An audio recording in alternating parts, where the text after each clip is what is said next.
So hello दोस्तों, welcome to my channel. और आज के इस वीडियो में हम जिस टॉपिक के बारे में बात करने वाले हैं वो है एग्रीकल्चरल ड्रेनेज।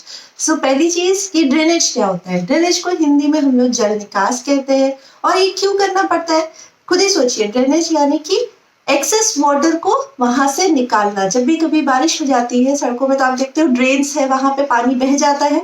तो उसी तरह से जब हम ऐसा सिस्टम क्रिएट करते हैं या इस प्रोसेस को जिसकी मदद से excess water is drawn out of the surface of farm के सरफेस से या सब सरफेस से एक्सेस वाटर को एज ग्रेविटेशनल वाटर उसको बाहर निकालना, इस प्रोसेस को हम लोग ड्रेनेज कहते हैं, एग्रीकल्चरल ड्रेनेज कहते हैं। ठीक है, हमारा मेन फोकस एग्रीकल्चर रिलेटेड है तो इसलिए इसको हम लोग एग्रीकल्चरल ड्रेनेज कहेंगे। ठीक है, आखिर ये ड्रेनेज होता क्यों है? देखिए, बहुत सारे रीजन हो सकते हैं। अगर सरफेस का वाटर टेबल जो है वो लो हो या शैलो हो, यानी कि आपका जो पानी का स्तर है वो काफी कम गहरा हो, ठीक है, फ्रॉम द सॉइल या ग्राउंड हम बोले या रॉक सरफेस से, तो हम उसको कहेंगे शैलो वाटर टेबल। तो इसकी वजह से आपका ड्रेनेज प्रॉब्लम, मतलब जैसे आपके जो पानी का है वाटर लॉगिंग हो सकती है, जल जमाव हो सकता है। जल जमाव होगा तभी तो हम उसको निकालेंगे ना, तभी तो निकालने की जरूरत पड़ेगी। अगर एक समय पर पानी काफी देर तक स्थिर रहे, that is water remain stagnant for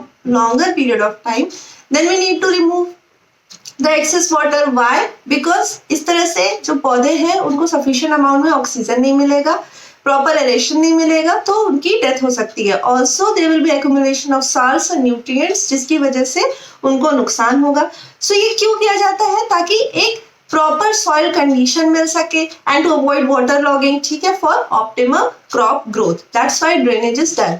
अब हम लोग मेनली डिस्कस कर लेते हैं कि ड्रेनेज कितने टाइप के होते हैं। There are mainly two types of drainage. ठीक है, दो टाइप के होते हैं। कौन कौन से? एक हो गया आपका सरफेस ड्रेनेज, यानी कि सरफेस से पानी को हटाना।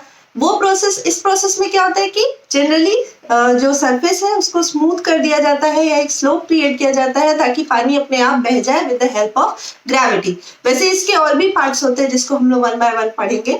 दूसरा हो गया हमारा सब सरफेस यानी कि हम अंडरग्राउंड आर्टिफिशियल चैनल्स क्रिएट करते हैं जिसकी मदद से पानी जो है वो बह जाए, ठीक है, टू एन आउटलेट, यानी बाहरी किसी सोर्स से वो निकल जाए, पानी बाहर निकल जाए। तो इसके लिए अंडरग्राउंड मतलब ग्राउंड के नीचे, सरफेस के नीचे, सब सरफेस पे चैनल बिछाए जाते हैं। ठीक है, तो इसके भी अलग अलग टाइप्स है जिनको हम लोग वन बाय वन देखेंगे। तो सबसे पहला टाइप है लिफ्ट टाइप। तो इसमें क्या हो गया कि if there is water, that is there is a low lying area, जैसे मान लीजिए आप बिलो द फुट हिल्स, अगर हम बोले कि पहाड़ के नीचे के जो लो लाइंग एरिया है वहां पे भी जल जमाव होने के चांसेस बहुत ज्यादा होते हैं, या कोई इम्बैंकमेंट क्रिएट हुआ है या जैसे आपका डैम का क्रिएशन है तो उसमें भी नीचे जल जमाव होने की जो स्थिति है वो ज्यादा हो जाती है। ठीक है, तो ऐसे केसेस में क्या किया जाता है कि पानी स्थिर है उसको वहां से निकाला जाता है with the help of some open devices, चाहे अनस्कूपिंग किया हो, जैसे अनस्कूपिंग यानी ऐसे आपने देखा होगा आइसक्रीम वाला स्कूप से आइसक्रीम निकालता है ना, तो उसी को अनस्कूपिंग कहता है। तो चाहे किसी डिवाइस से अनस्कूपिंग करके या फिर पंपिंग के थ्रू। तो अगर पंपिंग मेथड, पंपिंग यानी पंप का यूज करके, तो इससे क्या होगा कि आपको ज्यादा इसमें कॉस्टली हो जाएगा ये, है ना। सो दिस इज क्वाइट कॉस्टली अगर हम बोले। ठीक, नेक्स्ट मेथड जो आता है हमारा वो ग्रेविटी होता है। ग्रेविटी की मदद से जो ड्रेनेज प्रोसेस किया जाता है वो कैसे होगा कि अगर कोई हायर एलिवेशन पे पानी है तो वो लोअर एलिवेशन पे अपने आप चला जाएगा with the help of gravity. Gravity की मदद से हायर टू लोअर अपने आप चला जाएगा। ये कहाँ प्रैक्टिस होती है? तो वेटलैंड राइज के केस में, जहां पे कि जेंटल से मॉडरेट स्लोप हो। वन मोर थिंग, जितने भी सरफेस ड्रेनेज के मेथड है they are use for less than 1.5% slope. अगर स्लोप जो है वो 1.5% से कम है तभी सरफेस ड्रेनेज मेथड्स को हम लोग यूज करते हैं। ठीक है, तीसरा जो हमारा है इसमें वो है आपका the field surface drainage. Field surface drainage, इसमें there is laterals that are created, या हम बोले चैनल्स पतले पतले क्रिएट किए जाते हैं, वो फिर जाते हैं आपके सब मेन चैनल में, वहां से वो मेन चैनल में जाता है। मेन चैनल की मदद से जो एक्सेस वाटर है that goes from the outlet की मदद से बाहर जाता है, और बाहर एक ऐसा एरिया क्रिएट, फार्म पॉइंट जिसको हम कहते हैं, क्रिएट किया जाता है so that this can be use for harvesting purpose, यानी this water is recyclable for even life saving irrigation के लिए भी इस पानी को हम लोग यूज कर सकते हैं। इसकी लिमिटेशन क्या होगी? इसकी ये लिमिटेशन है कि कभी कभी सॉइल इरोजन होने के चांसेस है, क्योंकि आप चैनल क्रिएट कर रहे हो तो वहां से मिट्टी के भी बहने के चांसेस होते हैं, ठीक।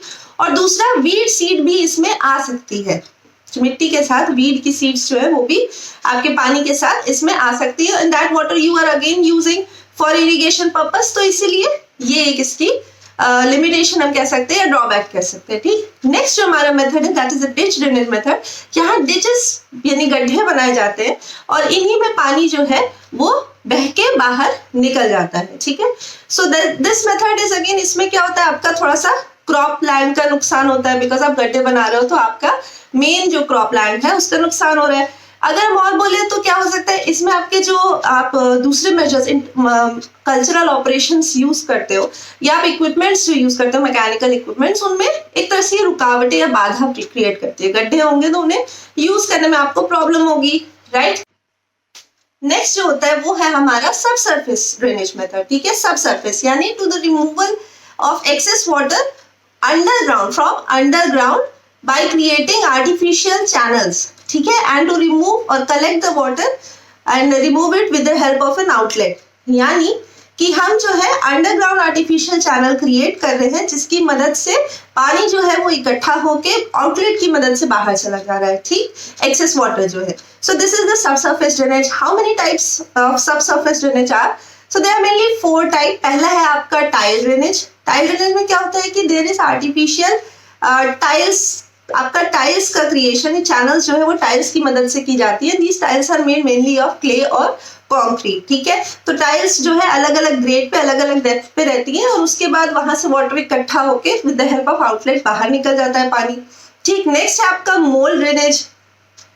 मोल में क्या हो गया कि with the help of a mole plough यहाँ पे एक गड्ढा क्रिएट किया जाता है which is unlined and circular in shape, मतलब अनलाइंड सर्कुलर एक चैनल क्रिएट किया जाता है with the help of this mole plough, ठीक है। मोल प्लाउ एक समझिए एक शैंक हुआ with is a long blade like shank, and जो कि आपका एक दिस नोजल से कनेक्टेड है which makes a which acts as a mole.